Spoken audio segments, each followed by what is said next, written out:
वज़ीर आज़म जो है ना कोई कानून से बालातर नहीं है। अगर कोई वज़ीर आज़म सुप्रीम कोर्ट समझता है उसने कानून की वायलेशन की है तो ज़रूर घर भेजे। इंडिया में इंदिरा गांधी को किसने घर भेजा था? सुप्रीम कोर्ट ही ने तो घर भेजा था।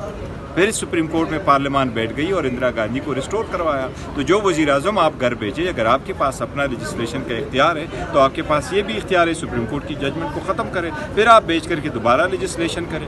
क्या ये दुनिया में नहीं होता? चेक एंड बैलेंसेज होते हैं। किस वज़ीर आज़म ने कहा है कि मुझे गलत तरीके से निकाला गया? कौन सा वज़ीर आज़म है? क्या गिलानी साहब किया था? तो गिलानी साहब से पूछो ना कि अगर आपको सुप्रीम कोर्ट ने निकाला तो आपने अपील क्यों नहीं की? अपील फाइल करते सुप्रीम कोर्ट में, आप सुप्रीम कोर्ट को कह देते। अपील तो आपने फाइल ही नहीं की, सुप्रीम कोर्ट ने आपको घर भेजा। तो ये कोई बात हुई? वज़ीर आज़म से पूछो नवाज शरीफ से, आपको उस वज़ीर आज़म को कहो कि आपको घर भेजा सुप्रीम कोर्ट ने, आपने रिव्यू फाइल किया, आपने रिव्यू क्यों नहीं फाइल किया? आप खुद चले गए लंदन। आप नवाज शरीफ से पूछो कि यही वो सुप्रीम कोर्ट है जिसमें इसाक डार साहब आपके खिलाफ वहदमाब गवाह बने थे। इसी सुप्रीम कोर्ट ने आपका वही केस हुदैबिया वाला ख़त्म किया, तब तो आपको एक्सेप्टेबल था।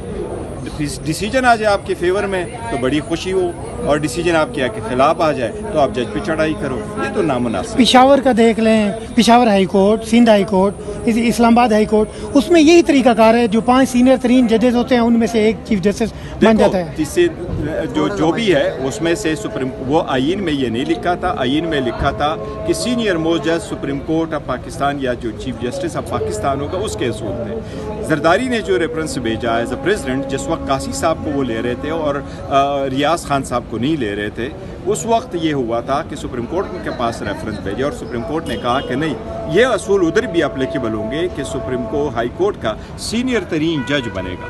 और ये फर्स्ट टाइम यहाँ हुआ है। अदरवाइज होना ये चाहिए कि अगर हम बाकी एम्प्लॉयमेंट में करते हैं, देखो जितना आप हर्ट करोगे, जितना आप आइसोलेट करोगे, जितना आप उसके डिमिनिश करोगे, तो सरकार स्टेट का अगर एक सतून नहीं रहेगा तो स्टेट की आवाम कैसे? आर्मी में भी यही है कि आर्मी चीफ की जो तकर्री है वो भी इसी अंदाज से होती है।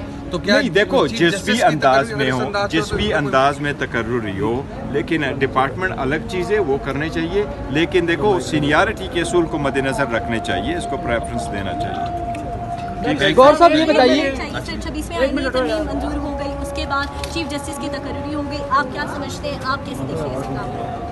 देखिए, मैं तो हम 26th अमेंडमेंट को अनकॉन्स्टिट्यूशनल समझते हैं। ख़ासकर इनके जो ये जुडिशरी रिलेटेड जो प्रोविज़न है ये बिल्कुल अनकॉन्स्टिट्यूशनल है। मुझे उम्मीद है इंशाल्लाह जब कोर्ट में चैलेंज होंगे तो ये सेटिस्फाइड होंगे।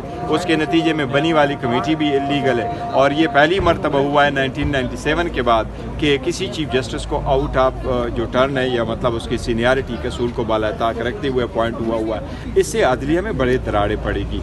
और हाई सुप्रीम कोर्ट ने ये असूल जजेस के केस में तय किए थे 2002 में मुशर्रफ के दौर में कि सीनियरिटी को प्रिंसिपल बना के करना चाहिए। फिर हाई कोर्ट के जजेस के लिए जरदारी साहब ने जो रेफरेंस भेजा था उसमें भी सुप्रीम कोर्ट ने कहा कि उनको देखना चाहिए। आइन में ये लिखा था कि आप सीनियर मोस्ट को ही रखिए। अगर सारे जजेस एक जैसे हैं तो आप किसी जज को इसको पीछे इसलिए ना छोड़े कि उसने आपके खिलाफ जजमेंट दी है। ये सुप्रीम कोर्ट है, किसी के खिलाफ हक में और खिलाफ जजमेंट को नहीं देखना चाहिए, सीनियरिटी के असूल को देखना चाहिए। सिर्फ इतना। कब जा रहे हैं इसके खिलाफ? नहीं, देखो लोग जाएंगे, मैं ये नहीं कह रहा। पीटीआई भी हम कंसिडर करेंगे, वो सारी चीज़ों को कंसिडर करेंगे, लेकिन हम किसी चीफ जस्टिस के अपॉइंटमेंट का मकसद नहीं, हम तो 26th अमेंडमेंट को जो है एज अ होल उसको चैलेंज करेंगे। ये बजाय इसके कि हम चीफ जस्टिस को कहें, इस पर ऑब्वियसली इज द जज ऑफ सुप्रीम कोर्ट। कल जो कमेटी का फैसला